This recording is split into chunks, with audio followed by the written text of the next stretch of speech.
Akashvani Devikulam spice FM.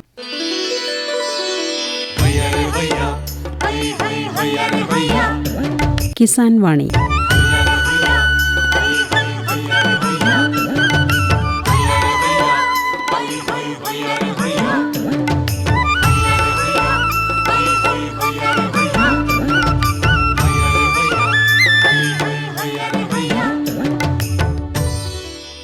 പ്രിയ ശ്രോതാക്കളെ, ഇന്നത്തെ കിസാൻ വാണിയിലേക്ക് സ്വാഗതം.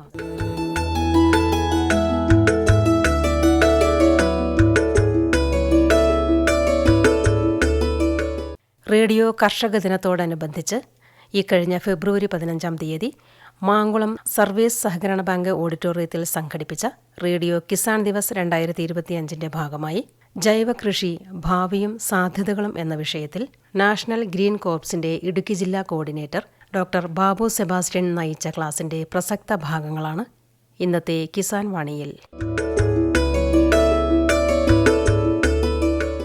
ഒരു ഓർഗാനിക് കർഷകൻ അല്ലെ ഒരു ജൈവ കർഷകൻ, എനിക്ക് വലിയ അഭിമാനമാണ്. ഞാനൊരു ഓർഗാനിക് കർഷകനാണ്. ഭാവിയിൽ ഈ ഓർഗാനിക് കൃഷിക്ക് എന്തെങ്കിലും സാധ്യതകളുണ്ടോ? ഇതിനെന്തെങ്കിലും ഭാവിയുണ്ടോ? അതോ മിക്കവാറും നമ്മൾ ഇങ്ങനെയൊക്കെ അങ്ങോട്ട് തീർന്നു പോകുമോ? ഈ ജൈവ കൃഷി ഇത്രയും ശക്തമായി ഇപ്പോൾ കേരളത്തിൽ വന്നിരിക്കുമ്പോൾ, നിങ്ങളിപ്പം ജൈവ കൃഷി ചെയ്യുമ്പോൾ പൊതയിടുമല്ലോ. എന്നാൽ ഞാൻ ചോദിക്കുന്നത്, 15 വർഷം മുമ്പ് ഇട്ടിരുന്ന പോലെ പൊത ഇപ്പം നിങ്ങൾ ഇടാറുണ്ടോ? അങ്ങനെ ആയാൽ അതേ രീതിയിൽ പൊതയിടിയിൽ നമ്മൾ ഇപ്പോഴും നടത്തിയിരുന്നെങ്കിൽ നമ്മളുടെ കൃഷിക്ക് യാതൊരു പ്രശ്നവും വരുമായിരുന്നില്ല. നമ്മുടെ എക്സ്പോർട്ടിനെ കുറിച്ച് നമ്മളൊന്ന് ആലോചിക്കണമല്ലോ. നമ്മളിവിടെ ഉണ്ടാക്കുന്ന സാധനം അതിന് വില കിട്ടിയാൽ നമ്മൾ സന്തോഷമാകും അല്ലേ? ഇപ്പോൾ കപ്പയുണ്ടോ നമുക്കിവിടെ? കപ്പയുണ്ട്. ഞാൻ ചോദിക്കുന്നത്, ഈ കർഷകന് കപ്പ ഇട്ട് കഴിയുമ്പം 100 രൂപ 1 കിലോ കപ്പയ്ക്ക് കിട്ടിയാൽ നമുക്ക് കപ്പ കൃഷി ചെയ്യാൻ മനസ്സിൽ തോന്നുകയല്ലേ? സാറേ, നമ്മളൊക്കെ ഇനി ആ ഫീൽഡിലാണ് നിൽക്കേണ്ടത്. നമ്മളിനി അവിടെ നിൽക്കേണ്ടത്. ഇവർക്ക് 100 രൂപ 1 കിലോയ്ക്ക് കൊടുക്കണം. പക്ഷെ മേടിക്കുന്ന എനിക്ക് ഒരിക്കൽ പോലും 100 രൂപ കൊടുത്ത് 1 കിലോ കപ്പ മേടിക്കാനുള്ള ശേഷി ഒരു പർച്ചേസർ എന്നുള്ള നിലയ്ക്ക് എനിക്കില്ല. എനിക്ക് എത്ര രൂപയ്ക്ക് കിട്ടണം? എനിക്ക് 50 രൂപയ്ക്കെങ്കിലും കിട്ടണം. അപ്പോൾ ഈ മനുഷ്യനുള്ള 60 രൂപ ആര് കൊടുക്കണം? ഗവൺമെൻറ്. വേറെ ആരും കൊടുക്കരുത്. ആ രീതിയിലാണ് ഇനി കാര്യങ്ങൾ പോകേണ്ടത്. അപ്പോൾ ഭയങ്കര സ്കോപ്പാണ് ഇനി വരാൻ പോകുന്നത്. കാരണം മുഴുവൻ മനുഷ്യനും ഇനി ചിന്തിക്കാൻ പോകുന്നത് എല്ലാവർക്കും രോഗമായി. അപ്പോൾ ഇനിയും കുറച്ചു കാലം കൂടെ ജീവിക്കാൻ വേണ്ടിയാണ് തത്രപ്പാട്. നേരത്തെ ആരോഗ്യത്തോടെ ജീവിക്കുക എന്നുള്ള പ്രശ്നം മാറി എങ്ങനെയൊക്കെ കുറച്ച് കാലത്തേക്ക് മരുന്നോ ഗുളിയോ കഴിച്ച് ജീവിക്കുക എന്നുള്ളതാണോ? അങ്ങനെ വന്നാൽ നമ്മൾ എന്തു ചെയ്യും? ഉറപ്പായും മനുഷ്യനൊക്കെ ഓർഗാനിക് കൃഷിയിലേക്ക് മാറും. നിങ്ങൾ ഓർഗാനിക് ഫാമേഴ്സിൻ്റെ കർഷക സഭ കൂടി അവരെ എല്ലാം ഇരുത്തിയിട്ട് അവരുടെ തലയ്ക്കകത്ത് അടിച്ചു കയറ്റണം. അവരന്നേരം ചെയ്തു തരാൻ വേണ്ടിയിട്ടൊന്നുമല്ല നടക്കില്ല. നമുക്കറിയാം, ഇങ്ങനെ പോയാൽ കുറേ വർഷങ്ങൾ കൊണ്ട് നമുക്ക് സാധിച്ചെടുക്കാം പറ്റും. ഇവിടുത്തെ പശുവിനെ വളർത്തുന്ന ഒരു കർഷകന് മിനിമം ഒരു പശുവിന് 1 ലക്ഷം രൂപ കിട്ടാം. ഇനി വരാൻ പോകുന്ന സാധ്യതകൾ ഞാൻ 2-3 പറഞ്ഞു. ഒന്ന്, ഗവൺമെൻറ് നമ്മുടെ അടുത്തേക്ക് വന്നിട്ട് നിങ്ങൾക്ക് എന്തു വേണം, തമിഴ്നാട്ടിലുണ്ടായ അനുഭവം പോലെ നിങ്ങൾക്ക് എന്തു വേണമെന്ന് നമ്മളോട് ചോദിക്കുന്ന കാലം ഉടനെ വരാൻ പോകുന്നു. രണ്ടാമത്തത്, നിർമ്മിത ബുദ്ധിയുടെ പ്രവർത്തനങ്ങൾ വളരെ കൂടുതലായി മാറുന്നു. നമ്മളോട് കമ്പ്യൂട്ടർ പറയുകയാണ്, നിങ്ങളുടെ പറമ്പിൻ്റെ ആ 10 സെൻറ്റിൽ നിങ്ങളിനി കപ്പ നടരുത്. അതെങ്ങനെയാണ് നിർമ്മിത ബുദ്ധി പറയുന്നത്? സാറ്റലൈറ്റ് മോളിൽ നിന്ന് പിടിക്കുന്നു. സാറ്റലൈറ്റ് മോളിൽ നിന്ന് പിടിച്ചിട്ട് അതിൻ്റെ കറക്റ്റ് മണ്ണ് പരിശോധിക്കാതെ കാര്യം പറയുന്നു. എന്നിട്ട് പറയണം, അവിടെ കപ്പ നടരുത് ഈ വർഷം, ഇവിടെ ഈ ഭാഗത്തൊരു കാര്യം ചെയ്തോളൂ, തിന നട്ടോളൂ. നമ്മൾ പിന്നെ സംശയിക്കേണ്ട, തിന നട്ടോളൂ. നിങ്ങളുടെ പെരയുടെ നേരെ ഫ്രണ്ടിൽ ഒരു കാഞ്ഞിരത്തിൻ്റെ തൈ വളർന്നു വരുന്നുണ്ട്, അത് വെട്ടിക്കളഞ്ഞേക്കൂ. നമ്മൾ കണ്ടില്ല ഒരു കാഞ്ഞിരത്തിൻ്റെ തൈ ഇതിൻ്റെ ഫ്രണ്ടിൽ കിളുത്ത് വരുന്നത് നമ്മൾ കണ്ടില്ല. എന്തിനാണത് പറയുന്നത്? ഇതാണ്ട് നിങ്ങളുടെ വീടിൻ്റെ പടിഞ്ഞാറ് ഭാഗത്ത് ഒരു പഞ്ഞി മരം വളർന്നു വരുന്നുണ്ട്, കട്ട് ചെയ്ത് കളഞ്ഞേരെ. നമ്മളിത് ശ്രദ്ധിക്കുന്നില്ല. ബട്ട് നമ്മളോട് പറയും, കമ്പ്യൂട്ടറിന് ഓൺ ചെയ്താൽ മാത്രം മതി, ഫോണൊന്ന് ഓൺ ചെയ്താൽ മാത്രം മതി, നമ്മളോട് പറയും. അതാണ് അതിൻ്റെ ചെറിയ ചെറിയ സൂചനകളാണ് ഞാൻ പറയുന്നത്. അപ്പോൾ ഓർഗാനിക് കൃഷിയിൽ ഇനി വരാൻ പോകുന്ന ഏറ്റവും വലിയ വിപ്ലവം എന്ന് പറയുന്നത് നിർമ്മിത ബുദ്ധിയുടെയാണ്. അത് അന്നേരം നമ്മൾ കണ്ണടച്ച് നിന്നേക്കരുത്, കണ്ണ് തുറന്നു വയ്ക്കണം. നമുക്ക് ഉണ്ടാകാൻ പോകുന്ന സാമ്പത്തിക ലാഭം അത്രയ്ക്ക് വലുതാണ്. നമ്മൾ കമ്പ്യൂട്ടറൊന്നും വേണ്ട, നമ്മുടെ ഫോൺ മതി. നമ്മൾ സിസ്റ്റമൊന്നും വാങ്ങാൻ പോകണ്ട, നമ്മുടെ ഫോൺ മതി. അതിലൂടെ കൃത്യം പറഞ്ഞുകൊണ്ടിരിക്കും, ഇന്നാണ് നിങ്ങളുടെ കൃഷിയെ സംബന്ധിക്കുന്നത്. അതുപോലെ പറയുകയാണ്, നാളെ രാത്രി 12:30 15 മിനിറ്റ് മഴ പെയ്യും. മുറ്റത്ത് എന്തെങ്കിലുമൊക്കെ ഉണങ്ങാനിട്ടിട്ടുണ്ടെങ്കിൽ വാരി പരിക്കകത്ത് വെച്ചോണം. അത്രയും അടുത്തു കാര്യങ്ങൾ. അങ്ങനെ നമ്മൾ ചിന്തിക്കുമ്പോഴാണ് കാര്യങ്ങൾ മനസ്സിലാകുന്നത്. അപ്പോൾ അത്രയും വലിയ സാധ്യതകളിലേക്ക് നമ്മൾ പോവുകയാണ്. ആ മേഖലയിലേക്ക് നമ്മൾ പോകുമ്പോഴാണ് യഥാർത്ഥത്തിൽ നമ്മൾ ഈ ഒരു ഓർഗാനിക് ഫാമറായി മാറുന്നത്. हर जोखिम से निकल कर फसल आए, सुरक्षित हो जाए, फसल बीमा से हर किसान अब आत्मनिर्भर हो जाए। संकट के समय प्रधानमंत्री फसल बीमा योजना किसानों के लिए वरदान है। अब सूखा पड़े या बाढ़ आ जाए कोई डर नहीं, अब ओले पड़े या कीट पतंगे फसल खा जाए कोई फिक्र नहीं, क्योंकि हमने लिया है प्रधानमंत्री फसल बीमा। बुआई से फसल कटाई तक हर जोखिम का दावा, न्यूनतम प्रीमियम पर अधिकतम भुगतान का वादा। योजना से हर साल जुड़ रहे हैं 5 करोड़ से ज्यादा किसान। अब आपकी है बारी। नजदीकी कृषि कार्यालय, सहकारी समिति, बैंक शाखा, अधिकृत बीमा कंपनी या जन सेवा केंद्र में स्वेच्छा से करा सकते हैं पंजीकरण। फसल बीमा पोर्टल या फसल बीमा ऐप द्वारा भी कराया जा सकता है पंजीकरण। प्रधानमंत्री फसल बीमा योजना, आपकी फसलों का संपूर्ण सुरक्षा कवच। कृषि एवं किसान कल्याण मंत्रालय, भारत सरकार।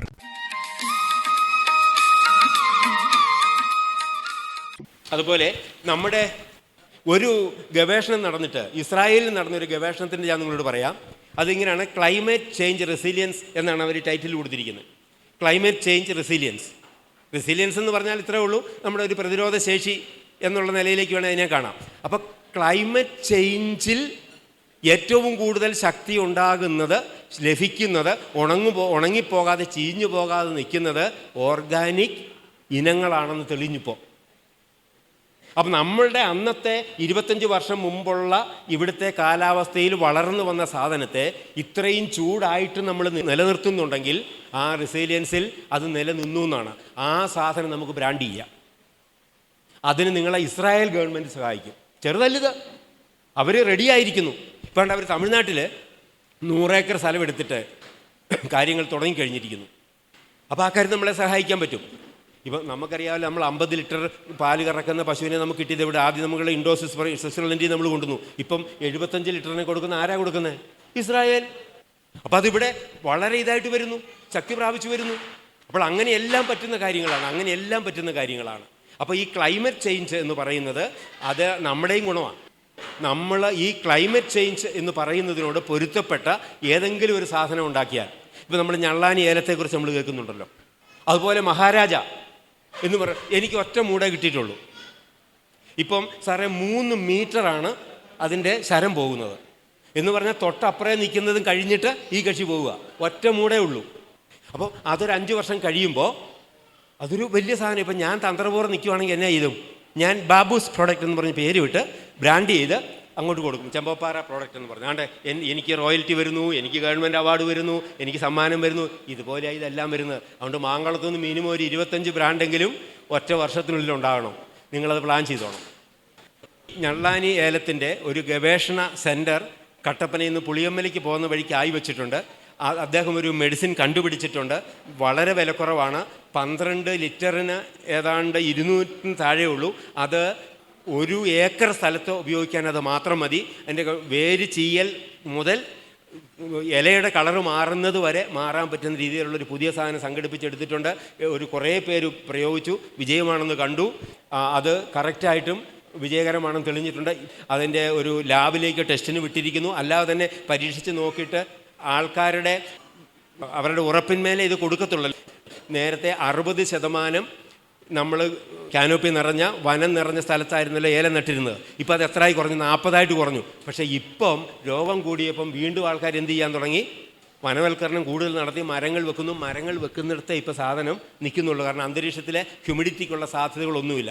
അപ്പം മരം വേണമെന്നുള്ളത് വീണ്ടും വരുന്നു. ഞള്ളാനിക്കൊക്കെ മരം വേണ്ടാന്ന് പറഞ്ഞ് മരം എല്ലാം വെട്ടിക്കളഞ്ഞിരുന്ന അവസ്ഥയിൽ നിന്ന് ഇപ്പം വീണ്ടും ആ കാര്യവും നിങ്ങൾ ശ്രദ്ധിച്ചോണം. ജൈവ കൃഷി ഭാവിയും സാധ്യതകളും ഈ വിഷയത്തിൽ നാഷണൽ ഗ്രീൻ കോർപ്സിന്റെ ഇടുക്കി ജില്ലാ കോർഡിനേറ്റർ ഡോക്ടർ ബാബു സെബാസ്റ്റ്യൻ നയിച്ച ക്ലാസിന്റെ പ്രസക്ത ഭാഗങ്ങളാണ് കിസാൻ വാണിയിൽ ശ്രോതാക്കൾ ഇതുവരെ കേട്ടത്. പ്രധാനമന്ത്രി കിസാൻ സമ്മാൻ നിധി. ഈ പദ്ധതിയിൻ കീഴിൽ 2 ഹെക്ടർ വരെ കൈവശ ഭൂമിയുള്ള കർഷക കുടുംബത്തിന് 6000 രൂപ പ്രതിവർഷം നൽകുന്നതായിരിക്കും. അർഹരായ കർഷകർക്ക് 2000 രൂപ വീതം 3 തവണകളായി നേരിട്ട് അവരുടെ അക്കൗണ്ടിൽ നിക്ഷേപിക്കുന്നതായിരിക്കും. ഈ ചെറുകിട നാമമാത്ര കർഷക കുടുംബങ്ങളെ സംസ്ഥാന സർക്കാർ തെരഞ്ഞെടുത്തുകൊണ്ടിരിക്കുകയാണ്. ഈ പദ്ധതിയുടെ മുഴുവൻ ചെലവും ഭാരത സർക്കാരാണ് വഹിക്കുന്നത്. പ്രധാനമന്ത്രി കിസാൻ സമ്മാൻ നിധി, കർഷകരുടെ കൃഷിപരമായ പുതിയ അഭിമാനം. കൃഷി കർഷക ക്ഷേമ മന്ത്രാലയം, ഭാരത സർക്കാരിൽ നിന്ന് ജനതാൽപര്യാർത്ഥം. കിസാൻ വാണിയിൽ ഇനി കാർഷിക അറിവുകൾ കേൾക്കാം. പച്ചക്കറി വിളകളിൽ മണ്ണിൽ കൂടി പകരുന്ന രോഗങ്ങളും സംയോജിത നിയന്ത്രണ മാർഗങ്ങളും. വെള്ളായണി കാർഷിക സർവകലാശാലയിലെ പ്ലാന്റ് പതോളജി വിഭാഗം പ്രൊഫസർമാരായ doctor A Naseema, doctor V K Girija എന്നിവർ തയ്യാറാക്കിയ ലേഖനത്തിൽ നിന്ന്. രോഗകാരികളായ പലതരം സൂക്ഷ്മാണുക്കൾ മണ്ണിൽ വസിക്കുന്നു. കുമിളുകളും ബാക്ടീരിയകളുമാണ് പ്രധാനപ്പെട്ടത്. ഇവ പച്ചക്കറി വിളകളിൽ പലതരം രോഗങ്ങൾക്ക് കാരണമാകുന്നു. ഈ സൂക്ഷ്മാണുക്കൾക്ക് മണ്ണിൽ വളരെക്കാലം ജീവിക്കാൻ കഴിയുന്നതുകൊണ്ട് ഇത് വിളവിനെ സാരമായി ബാധിക്കുന്നു. ഇവയിൽ നിന്ന് വിളകളെ രക്ഷപ്പെടുത്തുക വളരെ ദുഷ്കരമാണ്. വിളകളില്ലാത്ത സമയത്ത് പോലും രോഗഹേതുക്കളായ അണുക്കൾ കൃഷിയിടങ്ങളിലെ അവശിഷ്ടങ്ങളിലും ചപ്പുചവറുകളിലും വളരുകയും വംശവർധന നടത്തുകയും ചെയ്യുന്നു. രോഗലക്ഷണങ്ങൾ പലപ്പോഴും ചീയൽ, ഇലപ്പുള്ളികൾ, വാട്ടം, വളർച്ച മുരടിപ്പ് എന്നിങ്ങനെ പല ഭാവത്തിൽ പ്രത്യക്ഷപ്പെടുന്നു. കാലാവസ്ഥയും കൃഷിരീതികളും രോഗങ്ങൾ ഉണ്ടാക്കുന്നതിനും അവ പടരുന്നതിനും ഹേതുവാകുന്നു. മണ്ണിൻ്റെ ഈർപ്പവും ചെടികൾ നടുന്ന രീതിയും മണ്ണിൽ ഇട്ടുകൊടുക്കുന്ന വളങ്ങളും രോഗാക്രമണത്തെ വളരെയധികം സ്വാധീനിക്കുന്നു. തുടർച്ചയായി ഒരേ വിള തന്നെ കൃഷി ചെയ്യുന്നത് മണ്ണിൽ ജന്യമായ രോഗങ്ങൾ വർദ്ധിക്കാൻ ഇടയാക്കും. മണ്ണിലൂടെ പടരുന്ന രോഗാണുക്കളെ തടയുന്നതിന് മണ്ണുപചാരം നടത്താം. മണ്ണുപചാരത്തിന് രാസ, ജൈവ, ഭൗതിക രീതികൾ ഉപയോഗപ്പെടുത്താം. രാസ കുമിൾനാശിനികൾ തുടർച്ചയായി ചെയ്താൽ മണ്ണും വെള്ളവും വിഷലിപ്തമാവുകയും മണ്ണിൻ്റെ ഘടനയെ ബാധിക്കുകയും ചെയ്യും. സൂര്യതാപീകരണം വഴിയും അമ്ലം, താപനില, ജലാംശം, വായുസഞ്ചാരം മുതലായവ ക്രമീകരിച്ച് രോഗകാരികളായ സൂക്ഷ്മാണുക്കളെ നിയന്ത്രിക്കാം. ഈ രീതി മറ്റു ദൂഷ്യഫലങ്ങൾ ഇല്ലാത്തതും പ്രകൃതിക്ക് അനുയോജ്യവുമാണ്. ജൈവിക രീതിയിൽ വിള പരിക്രമണം നടത്തുക, കൂടാതെ മിത്രസൂക്ഷ്മാണുക്കളെ മണ്ണിൽ ചേർത്തുകൊടുത്തോ ജൈവവളം ഉപയോഗിച്ച് മണ്ണിലെ മിത്രസൂക്ഷ്മാണുക്കളുടെ വളർച്ച ത്വരിതപ്പെടുത്തിയോ പ്രതിജൈവിക വസ്തുക്കൾ ഉപയോഗിച്ച് രോഗകാരിയായ സൂക്ഷ്മാണുക്കളെ നിയന്ത്രിക്കുക എന്നുള്ളതാണ് ഈ രീതി. മറ്റു പാർശ്വഫലങ്ങൾ ഇല്ലാത്തതും മണ്ണിനെ വിഷലിപ്തമാക്കാത്തതുകൊണ്ടും ഇന്ന് വളരെ പ്രചാരം നേടിയിട്ടുണ്ട്. മണ്ണിൽ കൂടി പടരുന്ന രോഗങ്ങളെ രാസകുമിൾനാശിനിയുടെ ഉപയോഗം കുറച്ച് ഭൗതികവും ജൈവികവുമായ മാർഗങ്ങൾ ഉപയോഗപ്പെടുത്തി സംയോജിതമായി നിയന്ത്രിക്കുന്നതാണ് ഉത്തമം. പച്ചക്കറികളിൽ മണ്ണിൽ കൂടി പകരുന്ന പ്രധാനപ്പെട്ട രോഗങ്ങളും അവയുടെ സംയോജിത നിയന്ത്രണ മാർഗങ്ങളും ഇനി പറയാം. ചീയൽ. മണ്ണിൽ കാണുന്ന കുമിളുകളാണ് ഈ രോഗമുണ്ടാക്കുന്നത്. രോഗലക്ഷണം. 2 രീതിയിലാണ് രോഗലക്ഷണം കാണുന്നത്. ഒന്ന്, വിത്തുകൾ മുളയ്ക്കാതെ ചീഞ്ഞു പോകുന്നു. മറ്റൊന്ന്, മുളച്ച തൈകളുടെ തണ്ട് അഴുകി നശിച്ചു പോകുന്നു. അഴുകിയ വിത്തുകളിലും തൈകളിലും രോഗമുണ്ടാക്കുന്ന കുമിളുകൾ വളരുന്നു. നിയന്ത്രണ മാർഗങ്ങൾ. നീർവാർച്ചയുള്ള പ്രദേശങ്ങളിൽ തവാരണകൾ തയ്യാറാക്കുക. വിത്തു പാകുന്നതിന് മുമ്പ് മണ്ണ് സൂര്യതാപീകരണം വഴിയോ തീയിട്ടോ അണുവിമുക്തമാക്കുക. ഉണക്കിപ്പൊടിച്ച കാലിവളമോ അഴുകിയ കമ്പോസ്റ്റോ മാത്രം ഉപയോഗിക്കുക. മാൻകോസെബ് 1 കിലോ വിത്തിന് 3 ഗ്രാം വീതം പുരട്ടുക. രോഗം ബാധിച്ച ചെടികൾ പിഴുത് നശിപ്പിക്കുക. ബോഡോ മിശ്രിതവും ചെഷണ്ട് മിശ്രിതം, മാൻകോസെബ് എന്നിവ ഉപയോഗിച്ച് തവാരണയിലെ മണ്ണ് നല്ലവണ്ണം കുതിർക്കുക. വേപ്പിൻ പിണ്ണാക്ക് 250 കിലോഗ്രാം 1 ഹെക്ടറിന് എന്ന തോതിൽ മണ്ണിൽ ചേർത്ത് കൊടുക്കുക. ഫ്യൂസേറിയം വാട്ടം. ഈ രോഗം സാധാരണ തക്കാളി, പയർ, മുളക്, ശീതകാല പച്ചക്കറികൾ, വെള്ളരിവർഗ പച്ചക്കറികൾ മുതലായവയിലാണ് കണ്ടുവരുന്നത്. രോഗലക്ഷണം. ഇലകൾ ദ്രുതഗതിയിൽ വാടി ചെടികൾ മൊത്തമായി ഉണങ്ങി നശിക്കുന്നു. രോഗം ബാധിച്ച ചെടിയുടെ വേരുകൾ അഴുകിപ്പോകുകയും തണ്ടിൻ്റെ ഉൾഭാഗം തവിട്ട് നിറത്തിലാകുകയും ചെയ്യുന്നു. കടഭാഗം അസാധാരണമായി വണ്ണിക്കുകയും വിണ്ട് കീറുകയും ചെയ്യുന്നു. താമസിയാതെ തണ്ടുണങ്ങി ചെടി നശിക്കുന്നു. നിയന്ത്രണ മാർഗങ്ങൾ. രോഗബാധയില്ലാത്ത ചെടികളിൽ നിന്ന് ശേഖരിച്ച വിത്ത് മാത്രം ഉപയോഗിക്കുക. വിതയ്ക്കുന്നതിന് മുമ്പ് വിത്തിൽ കാർബൻഡാസിയം 2 ഗ്രാം 1 കിലോ വിത്തിന് അല്ലെങ്കിൽ ട്രൈക്കോഡർമ 20 ഗ്രാം 1 കിലോ വിത്തിന് പുരട്ടി 1 ദിവസം വെച്ചതിന് ശേഷം പാകുക.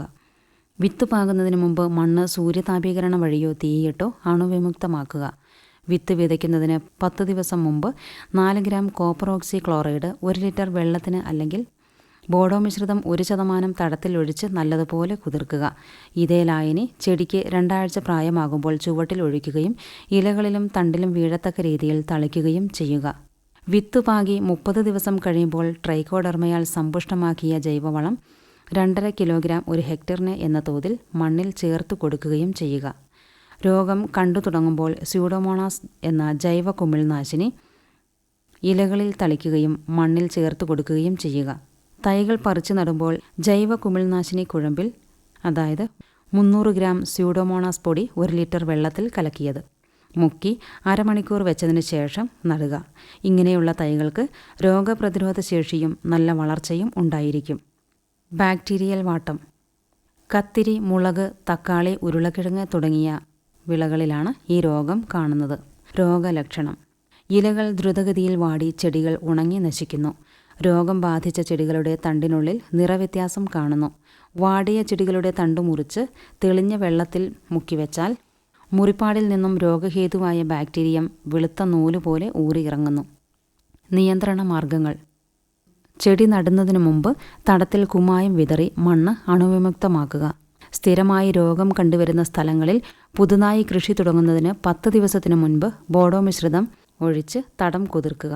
1 ലിറ്റർ വെള്ളത്തിൽ 20 ഗ്രാം എന്ന തോതിൽ തയ്യാറാക്കിയ സ്യൂഡോമോണാസ് പൊടിയോ PGPR മിക്സോ ഒഴിച്ച് തടം കുതിർക്കുക. ഇത് 2 ആഴ്ച ഇടവിട്ട് 2-3 പ്രാവശ്യം ചെയ്യുക. തൈകളിൽ സ്യൂഡോമോണാസ് 300 ഗ്രാം 1 ലിറ്റർ വെള്ളത്തിൽ കലക്കിയ കുഴമ്പ് രൂപത്തിലുള്ള ലായനിയിൽ 15 മിനിറ്റ് മുക്കി വച്ചതിന് ശേഷം നടുക. കൂടാതെ നട്ടതിന് ശേഷം ഇതേ ജൈവ കുമിൾനാശിനി 20 ഗ്രാം 1 ലിറ്റർ വെള്ളത്തിന് എന്ന തോതിൽ ഉണ്ടാക്കിയ ലായനി 15 ദിവസം ഇടവിട്ട് 2-3 പ്രാവശ്യം തളിക്കുക. ഒരേ സ്ഥലത്ത് തന്നെ വഴുതനവർഗ പച്ചക്കറികൾ തുടർച്ചയായി കൃഷി ചെയ്യുന്നത് ഒഴിവാക്കി വിള പരിക്രമണം പാലിക്കുക. രോഗപ്രതിരോധ ശേഷിയുള്ള ഇനങ്ങൾ കൃഷി ചെയ്യുക.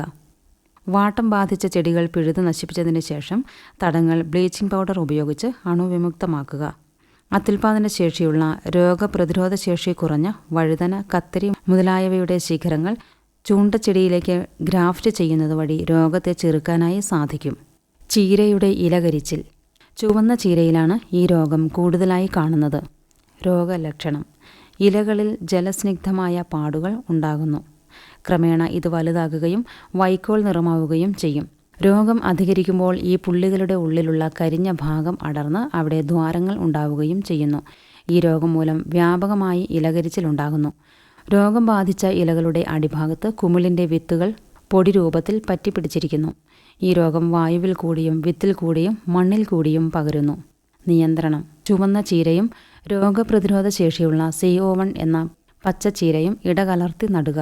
1 കിലോ വിത്ത് 20 ഗ്രാം സ്യൂഡോമോണാസ് പൊടി പുരട്ടി നടുക. തടങ്ങൾ നനയ്ക്കുമ്പോൾ വെള്ളം ഇലകളുടെ മുകളിലൂടെ ഒഴിക്കാതെ ചുവട്ടിലൊഴിക്കുന്ന രീതി സ്വീകരിക്കുക. നടുന്നതിനു മുമ്പ് ചാണകവും വേപ്പിൻ പിണ്ണാക്കും 10:1 എന്ന അനുപാതത്തിൽ കൂട്ടിക്കലർത്തിയ മിശ്രിതത്തിൽ വളർത്തിയ ട്രൈക്കോഡെർമ 2.5 കിലോഗ്രാം 1 ഹെക്ടറിന് എന്ന തോതിൽ മണ്ണിൽ ചേർത്ത് കൊടുക്കുക. ഇതിനു പകരം പച്ചിലവളവും വേപ്പിൻ പിണ്ണാക്കും കൂട്ടിക്കലർത്തിയ മിശ്രിതവും ഉപയോഗിക്കാം. മാൻഗോസെപ്പ് എന്ന കുമിൾ നാശിനി 4 ഗ്രാം 1 ലിറ്റർ ചാണകവെള്ളത്തിൽ ചേർത്ത് ഇലയുടെ അടിഭാഗത്തും മുകൾ ഭാഗത്തും പതിക്കത്തക്ക വിധത്തിൽ തളിക്കുക. കുമിൾനാശിനി തളിച്ച് 10 ദിവസം കഴിഞ്ഞ് വിളവെടുക്കാൻ ശ്രദ്ധിക്കുക. രോഗപ്രതിരോധ ശേഷി വർദ്ധിപ്പിക്കുവാൻ മഞ്ഞൾപ്പൊടിയും സോഡാക്കാരവും 4:1 എന്ന അനുപാതത്തിൽ കൂട്ടിക്കലർത്തിയത് 2 ഗ്രാം 1 ലിറ്റർ വെള്ളത്തിന് എന്ന തോതിൽ നേർപ്പിച്ചത് ചെടികളിൽ തളിച്ചു കൊടുക്കുക. പച്ചച്ചാണകത്തെളി ഇലകളുടെ ഇരുവശങ്ങളിലും പതിക്കത്തക്ക രീതിയിൽ 2 ആഴ്ച ഇടവിട്ട് തളിക്കുക. പയറിലെ ഇലകരിച്ചിലും കടചീയലും.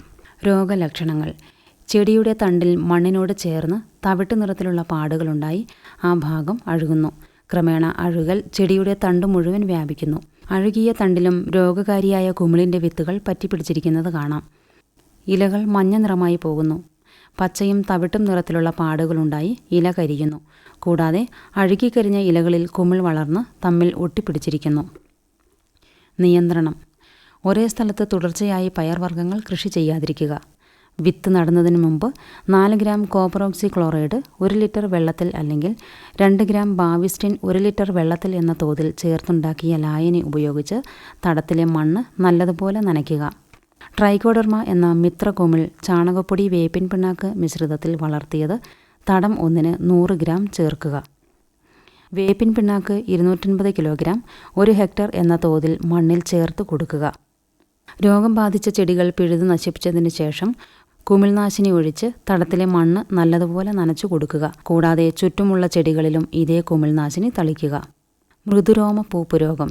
വെള്ളരിവർഗ പച്ചക്കറികളിലും ശീതകാല പച്ചക്കറികളിലുമാണ് വളരെ സാധാരണമായി ഈ കുമിൾ രോഗം കാണുന്നത്. രോഗലക്ഷണങ്ങൾ: ഇലകളിൽ പ്രത്യേകിച്ച് ഒരു ആകൃതിയുമില്ലാത്ത മഞ്ഞപ്പാടുകൾ പ്രത്യക്ഷപ്പെടുന്നു.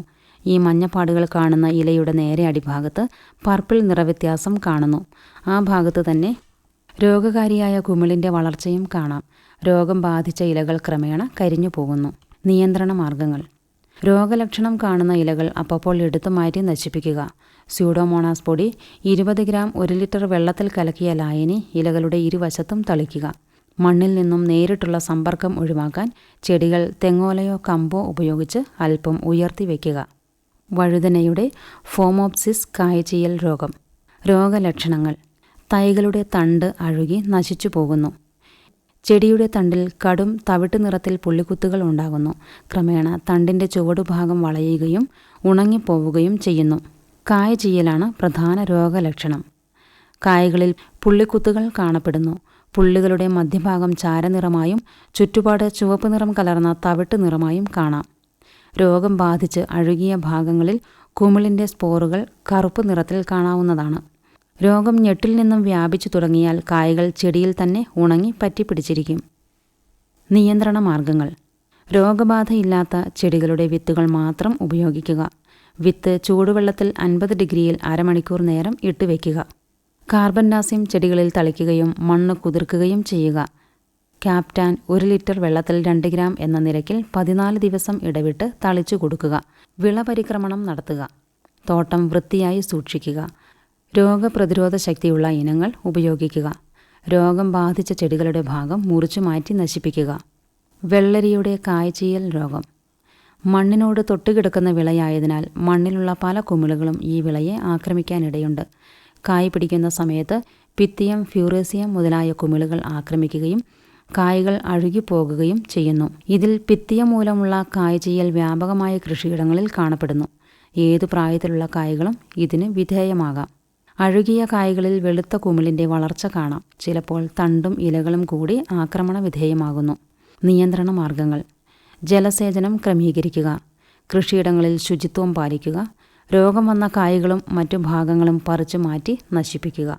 മണ്ണിനോട് നേരിട്ട് സ്പർശിക്കാതിരിക്കാൻ പുതയിട്ട് കൊടുക്കുന്നത് നല്ലതാണ്. രോഗം കൂടുതലായി കാണുന്നുവെങ്കിൽ മാൻകോസെബ് 3 ഗ്രാം 1 ലിറ്റർ വെള്ളത്തിൽ മണ്ണ് കുതിർക്കെ തളിക്കുക.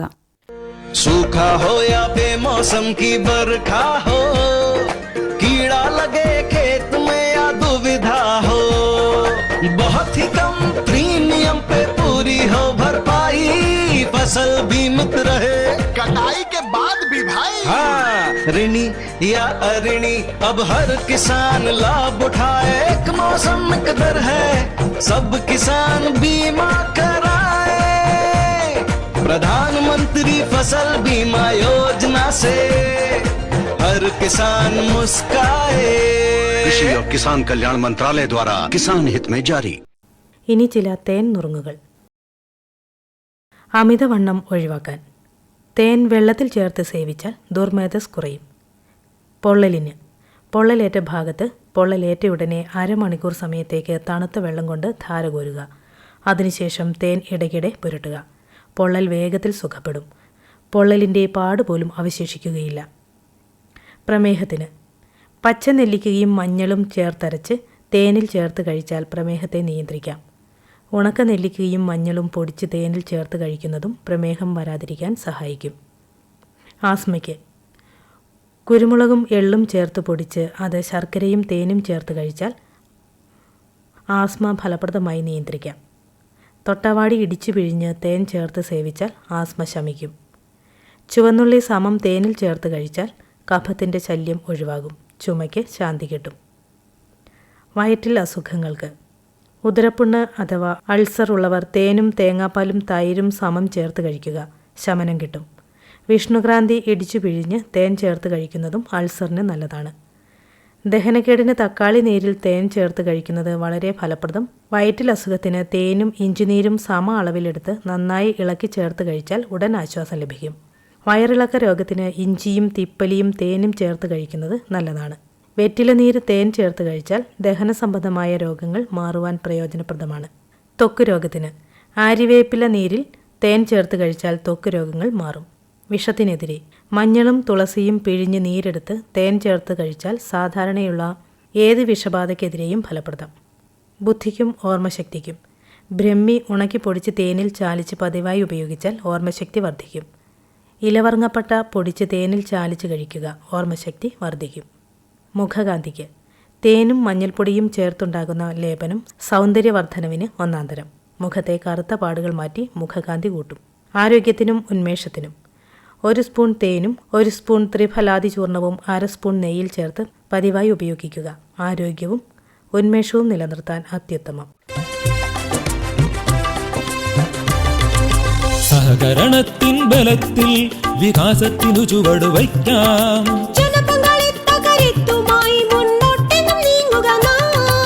ജനകോടിയിൽ ഈ വിപ്ലവം ഉണർത്തിയല്ലോ വിശ്വാസം.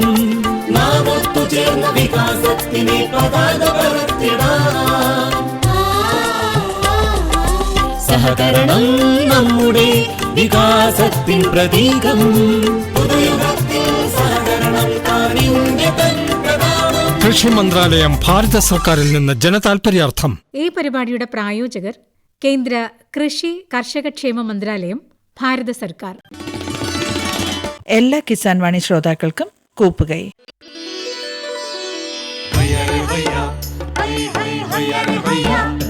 കിസാൻ വാണി സമാപിക്കുന്നു.